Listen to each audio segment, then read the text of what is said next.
파산은 젊은 사람들 이야기일까요? 지금 가장 많이 무너지는 건 60대 후반입니다. 퇴직 후 버틸 수 있다고 믿으며 대출을 받고 자녀를 돕고 생활비를 줄입니다. 하지만 수입은 돌아오지 않고 지출은 줄지 않고 몸은 아프고 관계는 멀어지고 그리고 어느 날 남은 건 빚과 빈 통장뿐. 노후 파산은 갑자기 오는 게 아니라 눈치채지 못한 채 찾아옵니다. 첫째, 지금 가장 많이 무너지는 건 고령층입니다. 파산은 젊은 사람들 이야기 아닌가요? 이 말은 이제 사실이 아닙니다. 최근 5년 새 개인 파산 신청은 전 연령대에서 증가했지만 그 중에서도 가장 가파르게 증가한 연령대는 60세 이상 고령층입니다. 2023년 기준 고령자의 파산 신청은 2018년 대비 3.3배 증가했습니다. 더 놀라운 건 이들의 많은 수가 퇴직 후 7에서 10년 이내에 파산 신청을 한다는 점입니다. 아직 연금도 나오고 집도 있고 쓰는 돈도 많지 않은데 왜? 많은 사람들이 이렇게 묻습니다. 그러나 바로 그 질문 속에 노후 파산의 진짜 위험이 숨어 있습니다. 보이는 것과 실제가 다르기 때문입니다. 노년이 되면 돈을 쓰지 않게 될 거라고 믿습니다. 하지만 그건 오해입니다. 실제로는 고정 지출은 줄지 않고 갑작스러운 의료비, 간병비, 자녀 지원, 세금 등 피할 수 없는 지출이 늘어납니다. 문제는 수입입니다. 퇴직 후에는 수입이 더 이상 늘지 않습니다. 고정 수입이 사라진 상태에서 지출만 남아있게 되는 구조. 이것이 바로 노년 파산의 시작입니다. 통계청 가계금융복지조사에 따르면 60대 이상 가구의 1인당 월 평균 소득은 약 180만 원 수준. 하지만 월 평균 지출은 그보다 많은 200만에서 250만 원 선입니다. 흑자가 아닌 적자 인생이 시작되는 셈입니다. 게다가 이 시기의 지출은 반복적이고 예측이 어렵습니다. 무릎 치료를 위한 물리치료, 갑작스런 혈압 상승으로 입원, 자녀의 사업 실패로 긴급 생활비 지원, 이런 일들은 한 번이 아닙니다. 문제는 그 이후입니다. 다시 벌 수 없고 갚을 여력도 없기 때문에 버티다 무너지는 시나리오가 현실화되는 겁니다. 그렇다면 왜 60대 후반에 집중될까요? 바로 착각 때문입니다. 많은 분들이 이렇게 말합니다. 아직 집도 있고 통장에 돈도 조금 있고 연금도 나오고 있으니까. 하지만 이런 생각은 위험합니다. 왜냐하면 대부분의 자산이 비유동 자산, 즉 현금화가 어려운 형태이기 때문입니다. 그리고 통장에 있는 돈은 예상보다 훨씬 빠르게 소진됩니다. 생활비만으로 버틴다 해도 몇 년이면 퇴직금과 예금은 바닥이 납니다. 그 뒤엔 버티는데 익숙해진 사람들은 무너지는 징조를 더 늦게 알아챕니다. 노후 파산은 눈앞에서 벌어지지 않습니다.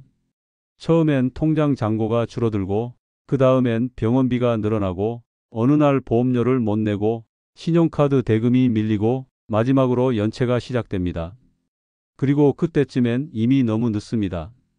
은행은 아무것도 빌려주지 않고 자식도 도와줄 수 없고 건강도 돌아오지 않고 이 지점에서 대출을 받는 분들도 많습니다. 조금만 빌리면 되겠지. 하지만 노년의 대출은 구조를 망가뜨리는 마지막 카드입니다. 한번 이자 갚기 시작하면 그 순간부터는 버티는 삶이 아니라 조금씩 가라앉는 삶이 됩니다. 이 모든 악순환은 아직 괜찮다는 판단 착오에서 비롯됩니다. 그래서 고령자의 파산은 특별히 실패한 사람이 아니라 성실하게 살아온 사람들에게서 더 많이 일어납니다. 왜냐하면 그들은 망가지는 구조를 제때 점검하지 않기 때문입니다. 그렇다면 지금 무엇을 해야 할까요? 파산을 막기 위한 준비는 거창한 재테크가 아닙니다. 오히려 작고 실용적인 변화로 충분합니다. 1. 집이 있다면 쓸 수 있는 자산으로 바꾸는 방법을 고민해야 합니다. 더 이상 거주 목적만으로는 위험합니다. 전세금 일부를 활용한 리스백 매도 후 거주, 지방 이전 후 차액을 확보하는 다운사이징 등 주거 안정 유동 자산을 동시에 확보할 수 있는 전략이 필요합니다. 2. 연금 외에 소액 수입 구조를 만들어야 합니다. 매달 10만 원이라도 들어오는 수입은 돈이 무섭다는 감정에서 사람을 보호합니다. 작은 재능으로 하는 강의, 취미 활용한 소일거리, 지역사회 활동으로 받는 활동비 등 이런 수입은 금액보다도 흐름이 중요합니다. 3. 65세 전에 지출 구조를 재정비해야 합니다. 고정비를 줄이는 게 핵심입니다. 보험 재조정, 유료 서비스 해지, 가족과의 분담 협의 등 이 시기를 놓치면 줄이고 싶어도 줄일 수 없게 됩니다. 4. 한 번만 도와주자는 감정을 경계하세요. 자녀와의 경제 관계는 사랑이 아니라 계획으로 접근해야 합니다. 이 돈은 도와주는 돈이 아니라 내 생존의 조건이다. 이런 생각 없이는 자식도 못 지키고 자신도 못 지킵니다. 둘째, 무너지면 끝입니다. 노년엔 회복이 없습니다. 젊을 때는 무너져도 다시 일어설 수 있습니다. 체력도 있고 시간이 많고 기회도 많기 때문입니다. 하지만 노년에는 다릅니다. 한번 무너지면 다시는 예전으로 돌아가지 못합니다. 이것이 노후 파산의 가장 무서운 점입니다. 실제로 법원에 개인 파산을 신청한 60대 이상 고령자들 중 상당수는 이전에 30년 이상 직장 생활을 했던 사람들입니다. 퇴직금도 받았고 자녀도 키워냈고 내 집도 마련했습니다. 하지만 그들이 파산까지 내몰린 결정적인 이유는 한 번 무너진 이후 다시 회복할 수 있는 수단이 없었기 때문입니다. 노후의 무너짐은 갑작스럽게 오지 않습니다. 서서히 조용히 조금씩 바닥을 향해 내려갑니다. 예고도 없이 시작됩니다. 대개는 병원 진료 영수증 하나에서 출발합니다. 예상보다 더 많이 나온 진료비, 약값이 몇만 원이라도 늘어나는 순간 사람은 움찔합니다. 그 다음은 신경성 불면증, 혈압약 변화, 치과 치료 연기로 이어집니다. 아플수록 돈이 드니 아픈 걸 참게 됩니다. 그리고 병이 커질수록 돈도 더 들어갑니다. 이 악순환은 결국 한 가지 결론으로 갑니다. 치료를 미루거나 돈을 빌리는 것. 문제는 여기서부터입니다. 노년에 한번 무너지면 다시 일어설 기회와 체력과 시간이 모두 부족합니다.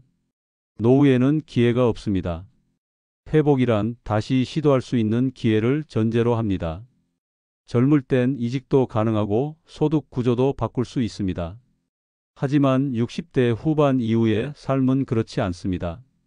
일자리는 없고 새로운 재테크는 부담스럽고 몸은 예전 같지 않고 실수하면 바로 생존이 흔들립니다. 그래서 회복이 아니라 추락만 있는 시기가 됩니다.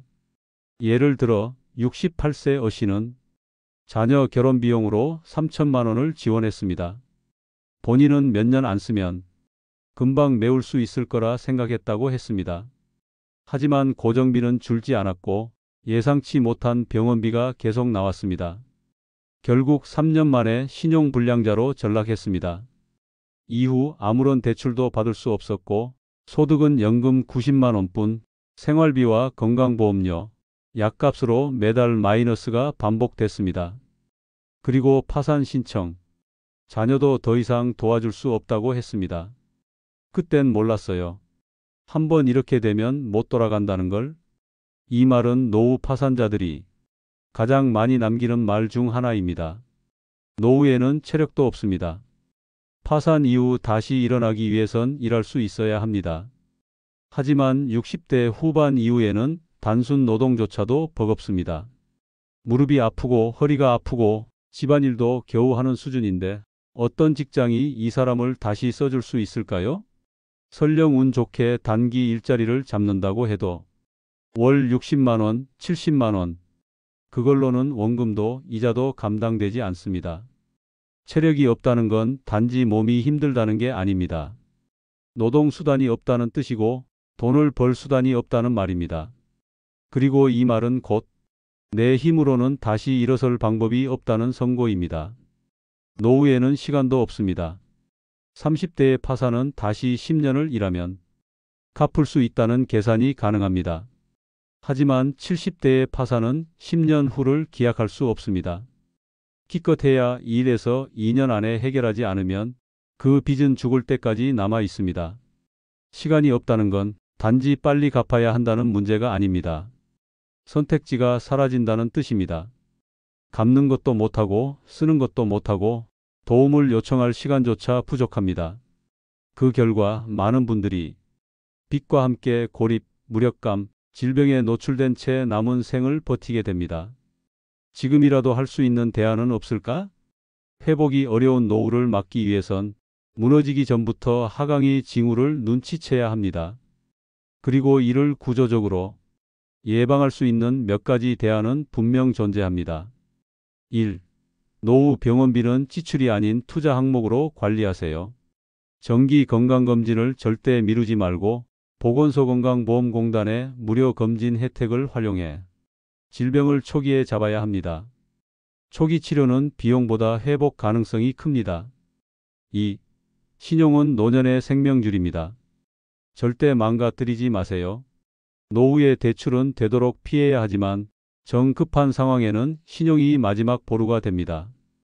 따라서 공과금 보험료 통신비 연체는 무조건 피해야 합니다. 신용 등급은 지켜야 마지막 기회라도 생깁니다. 3. 무너지기 전에 주변과 도움을 나누는 구조를 만들어야 합니다. 자존심 때문에 말 못하다가 사실상 아무도 없는 상태가 되면 그땐 그 어떤 구조도 작동하지 않습니다. 미리 신뢰할 수 있는 지인이나 가족에게 경제 상황을 일부라도 공유하고 도움받을 수 있는 창구를 열어두세요. 이건 부탁이 아니라 생존 계획입니다. 노후는 망가지지 않도록 관리해야 하는 시기입니다. 젊을 땐 실수도 배움이 되지만 노년의 실수는 곧 손실이고 추락입니다. 그리고 한번 내려가면 다시는 올라올 수 없습니다. 노후 파산의 무서움은 돈이 없다가 아니라 다시 채울 수 없다는 사실입니다. 그러니 지금이 마지막입니다. 체력도, 기회도, 시간도 아직 남아 있을 때. 셋째, 지출 관리 실패, 자산 착시, 자녀 지원, 늦은 대출. 노후 파산은 한순간의 재앙처럼 느껴지지만 실제로는 수많은 작고 반복된 선택들이 쌓여 일어납니다. 그리고 그 선택의 공통된 시작점은 하나입니다. 한 번만 더, 한 번만 더 도와주자, 한 번만 더 참자, 한 번만 더 버텨보자. 그리고 그 한 번이 반복되며 지출은 늘고 자산은 줄고 기회는 사라집니다. 왜 무너졌을까? 노후 파산자들의 흔한 패턴을 살펴보면 4가지 키워드가 등장합니다. 지출 관리 실패, 자산 착시, 자녀 지원, 늦은 대출. 이 4가지는 각각 따로 보이지만 사실 서로 연결되어 있습니다. 하나가 무너지면 나머지도 연쇄적으로 따라옵니다. 1. 이 정도는 괜찮겠지의 반복. 노후 지출은 줄어들 거라는 기대가 많습니다. 하지만 실상은 그렇지 않습니다. 오히려 줄어드는 건 외식비, 옷값 정도에 불과하고 늘어나는 건 의료비, 통신비, 각종 고정비입니다. 문제는 이 지출이 습관처럼 이어진다는 겁니다. 젊을 때의 소비 방식이 노년에도 그대로 이어지는 경우가 많습니다. 가장 대표적인 게 자동차 유지비와 보험료, 그리고 의미 없는 정기 구독 서비스입니다. 자동차는 그래도 있어야지. 보험 해지하면 손해보잖아. 넷플릭스는 자주 보진 않지만 그래도. 이런 말들 하나하나가 매달 수십만 원씩 빠져나가는 구조로 이어집니다. 노후에는 수입이 줄어드는데 지출 구조가 그대로이거나 오히려 늘어나면 그건 파산을 향해 걷고 있는 것과 같습니다. 2. 집이 있으니까 괜찮아의 착각. 많은 고령자가 자신은 괜찮다고 말할 때 가장 많이 드는 이유가 집이 있으니까입니다. 그러나 집은 현금이 아닙니다. 그리고 집을 가지고 있다는 사실이 쓸 수 있는 돈이 있다는 착각으로 이어지는 순간 지출 관리는 더욱 느슨해지고 유동성 위기를 더 빨리 불러옵니다. 실제로 한국 고령자의 자산 구조는 70% 이상이 부동산에 묶여 있습니다. 그러나 노년기에는 쓸 수 있는 돈이 얼마인지가 생존의 기준입니다. 부동산을 팔거나 담보로 활용하지 않는 한 그 집은 쓸 수 없는 자산입니다. 더 큰 문제는 이런 착시 속에서 대출을 일으키거나 자녀를 돕거나 무리한 소비 결정을 한다는 겁니다. 집이 있다는 안도감이 곧 파산의 진입로가 되는 아이러니. 이건 무서운 현실입니다. 3. 이번 한 번만의 반복. 자녀가 아플 때, 자녀가 실직했을 때, 자녀가 결혼할 때, 자녀가 집을 살 때, 노년 부모는 대부분 한 번만 도와주자고 생각합니다. 문제는 그 한 번이 멈추지 않는다는 것입니다. 자녀 입장에서도 부모가 자신을 도와줄 수 있다고 느끼면 부담은 줄고 요청은 쉬워집니다. 게다가 부모가 강하게 거절하지 않으면 이 지원은 점점 더 커지고 이유도 더 자주 생깁니다. 부모의 입장에서 내가 쓰는 것보다 자식 돕는 게 낫지라는 마음은 이해되지만 현실은 다릅니다. 그 한 번의 도와주기가 자신의 구조 전체를 무너뜨리는 시한폭탄이 되기도 합니다. 실제 파산을 신청한 60대 중 상당수는 자식이 힘들어 보여서 그냥 도와줬다고 말합니다. 그리고 얼마 지나지 않아 자신의 약값을 줄이고 식사를 거르고 전기세를 걱정하게 됩니다. 4.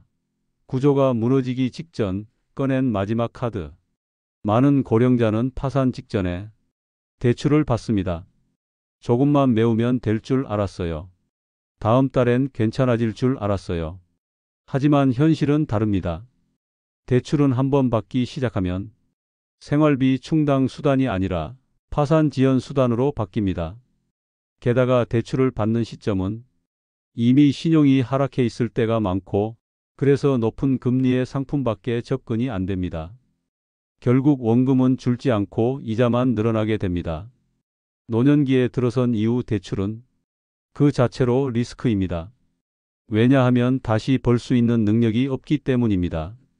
갚을 수단이 없고 시간이 없고 도움을 받을 곳도 제한되어 있기 때문입니다. 지금이라도 할 수 있는 작지만 강력한 대안. 1. 지출 내역을 3개월간 기록해 보세요. 이건 단순한 가계부 쓰기가 아닙니다. 자신의 소비 습관을 객관화하는 과정입니다. 그 안에서 본인이 감지하지 못했던 누수 항목이 반드시 보입니다. 2. 집이 있다면 유동화 전략을 고민하세요. 무조건 팔라는 뜻이 아닙니다. 지방으로 옮기고 차액을 현금화하거나 부분 임대를 고려하거나 리스백 등 조건부 활용도 가능합니다. 쓰지 못하는 돈은 결국 의미 없습니다. 3. 자녀와 돈 얘기를 회피하지 마세요. 도와주기 어려운 상황을 정중히 알리는 것이 갈등의 시작이 아니라 관계 유지의 조건입니다. 지원은 계획 속에서만 가능해야 하고 목표액과 시점을 정해두는 게 중요합니다. 4. 신용점수는 지키세요. 작은 연체 하나로도 점수는 급락하고 그 이후엔 대출조차 불가능해집니다. 공과금, 통신비, 보험료 등은 가장 먼저 챙겨야 하는 항목입니다. 노후 파산은 돈이 없어서 생기는 게 아닙니다.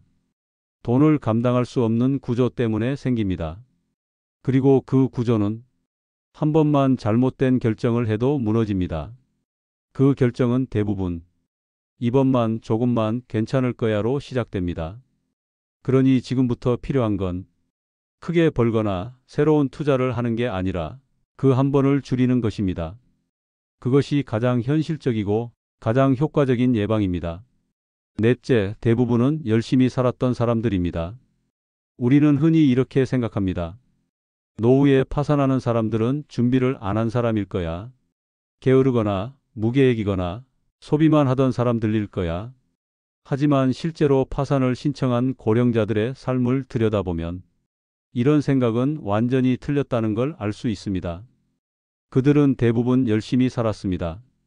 공장에서, 사무실에서, 가게에서 20년, 30년, 40년씩 성실하게 일했고 적은 월급 속에서도 조금씩 저축했고 자녀를 키우며 학비를 감당했고 집을 사고 보험을 들고 연금을 부었습니다.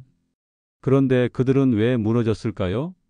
준비가 없어서가 아니라 그 준비가 지금 이 노후에는 맞지 않기 때문입니다. 당신이 생각하는 준비는 지금도 유효한가요? 많은 고령자들이 말합니다. 퇴직금은 1억 넘게 받았어요. 연금도 매달 나오고요. 집도 있고 빚도 없었죠. 하지만 그렇게 말했던 사람들 중 10년 안에 생활비가 부족해지고 15년 안에 빚이 생기고 20년 안에 파산 신청까지 이어지는 사례가 적지 않습니다. 그들이 잘못한 건 없습니다. 다만 과거의 방식을 그대로 믿고 있었을 뿐입니다. 과거엔 60세에 퇴직하면 70세 전후까지만 살면 됐습니다. 하지만 지금은 다릅니다. 85세, 90세, 95세까지 사는 게 이상한 일이 아닙니다. 그런데 퇴직금을 10년 기준으로 썼다면 연금이 월 100만 원인데 지출이 200만 원이라면 남은 노후 20에서 30년은 고스란히 적자 인생으로 바뀝니다. 문제는 그 적자가 느리게 다가온다는 겁니다. 그래서 더 위험합니다. 사람은 빠른 손해는 경계하지만 느린 손실은 무시하기 때문입니다. 아직은 괜찮아. 다음 달엔 줄여야지. 내년까진 버틸 수 있어. 그러다 어느 날 한계에 도달합니다. 열심히 살았던 사람일수록 더 위험하다. 아이러니하게도 가장 성실했던 사람들이 노후에 더 큰 위기를 겪는 경우가 많습니다. 왜냐하면 그들은 과거 방식에 대한 신뢰가 너무 크기 때문입니다. 변화에 둔감하고 위험 신호를 무시하며 새로운 정보나 구조를 받아들이는 속도가 느립니다. 그리고 결정적으로 이런 분들은 남에게 손 벌리는 걸 부끄러워합니다. 도움받을 수 있는 제도나 정보조차 외면합니다. 아직 버틸 수 있다는 고집이 회복 불가능한 타이밍을 놓치게 만듭니다. 이건 개인의 잘못이 아닙니다. 그만큼 시대가 빠르게 변했고 노후의 위협이 조용히 다가왔다는 뜻입니다. 이런 사람도 파산합니다. 내 집이 있는 60대 부부. 서울 외곽에 30평 아파트를 보유. 퇴직금은 1억 원, 국민연금 월 120만 원. 하지만 자녀 결혼사업 지원으로 5천만 원 지출. 이후 병원비와 생활비로 퇴직금 소진. 집을 담보로 대출, 연체 시작, 파산 신청. 자녀 모두 출가시킨 70대 여성. 남편 사망 후 유족연금 수령. 생활은 검소했지만 무릎 수술 이후 건강 악화. 장기 재활치료 비용으로 보험 해약, 카드론 발생. 이자 감당 못해 결국 신용불량 법원 신청. 이들의 공통점은 무책임하거나 낭비하지 않았다는 겁니다. 그저 몰랐고 지나쳤고 믿었던 구조가 현실과 달랐을 뿐입니다. 그래서 지금 해야 할 대안은 무엇인가? 1. 예전 방식이 아니라 지금 현실에 맞는 설계를 하세요. 과거의 은퇴 설계 책들은 기대수명 75세, 연금 수령 20년을 기준으로 합니다. 지금은 90세, 95세까지 씁니다. 지출 기간을 30년으로 설정하고 지금 자산이 360개월을 버틸 수 있는지 따져봐야 합니다. 2. 연금과 퇴직금 외에 유동성 중심의 자산을 확보하세요. 보험집 장기 예금에만 자산이 묶여 있다면 진짜 위기 순간 돈을 꺼내지 못합니다. 지금이라도 일부 자산을 현금성 자산단기 예금, CMA, 소액 적립식 등으로 분산하세요. 3. 나는 괜찮다는 판단을 경계하세요. 노후는 감정이 아니라 데이터로 판단해야 합니다. 월 지출은 얼마고 고정비와 변동비는 어떻게 구성되어 있고 비상 상황을 대비한 예비비는 있는지 수치로 확인해 봐야 합니다. 4. 도움받을 수 있는 사회제도를 적극 활용하세요. 기초연금, 긴급복지, 한부모장애인 지원제도, 지자체 복지관 혜택, 보건소 진료. 모든 건 조건이 되는 순간 미루지 말고 바로 신청해야 합니다. 자존심이 파산보다 중요하지 않습니다. 열심히 살았던 사람은 그 성실함을 지금 맞는 방식으로만 돌려주면 노후도 반드시 지킬 수 있습니다. 중요한 건 열심히 살았다는 과거보다 지금 바꿀 수 있는 현재의 판단입니다. 5째, 파산을 막는 3가지 준비법. 노후 파산은 예고 없이 찾아오는 게 아닙니다. 사실 그 징조는 아주 오래전부터 나타납니다. 문제는 사람들이 그걸 징조로 보지 않는다는 것입니다. 퇴직금을 받았을 때 이 정도면 몇 년은 괜찮겠지. 연금이 나오기 시작할 때 이 돈으로 아껴 살면 버틸 수 있겠지. 자녀 결혼을 마쳤을 때 이제 돈 쓸 일도 없겠지. 그런데 이 괜찮겠지가 조용히 무너지는 시작점이 됩니다. 한 달 한 달 생활비가 생각보다 많이 빠져나가고 병원비가 예고 없이 불어나고 도와달라는 자녀의 연락이 이어지고 통장 잔고는 눈에 띄게 줄어듭니다. 그리고 대부분은 아직 괜찮다고 말합니다. 그러다 정말 괜찮지 않을 때 그제야 법원을 찾습니다. 그렇다면 이 무너짐을 그 전에 막는 방법은 없을까요? 결론부터 말하자면 있습니다. 다만 이 준비는 거창한 재테크나 단기 수익을 위한 투자 같은 것이 아닙니다. 지금의 생활 구조를 바꾸는 정확하고 현실적인 세 가지 준비법입니다. 1. 지출은 65세 전에 구조 조정해야 합니다. 많은 사람들이 소득이 줄어들면 그때 줄이면 되지라고 말합니다. 하지만 지출은 감정이 아니라 습관입니다. 소득이 줄었다고 해서 몸이 자동으로 아끼는 방향으로 가지 않습니다. 특히 고령층은 이미 30에서 40년간 유지해온 지출 패턴이 굳어져 있어 한 번에 줄이기가 거의 불가능합니다. 그래서 구조 조정은 미리 해야 합니다. 65세 이전 아직 건강하고 정신적 여유가 있을 때 매달 고정비부터 차례차례 손질해야 합니다. 보험 노년기에 필요 없는 중복보험, 갱신형 보험 정리, 통신비 가족 결합, 요금제 하향, 불필요 부가서비스 해지, 자동차 유지비, 보험료, 주차비 등을 감당할 수 없다면 처분 고려, 정기구독 OTT 유료 앱, 신문, 멤버십 등 실사용 여부 점검.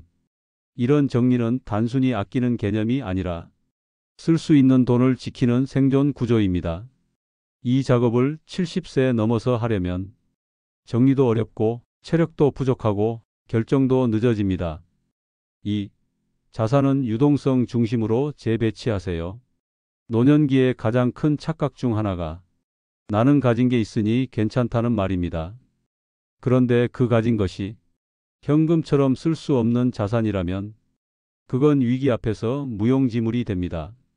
지금 한국 고령자의 자산 구성은 약 70%가 부동산에 집중되어 있고 나머지도 대부분 정기예금, 보험, 퇴직연금 등 즉각 현금화하기 어려운 자산입니다. 문제는 노년기에는 소액이라도 쓸 수 있는 돈이 중요하다는 점입니다. 병원비 30만 원이 급한 순간 전세보증금 5천만 원은 도움이 되지 않습니다.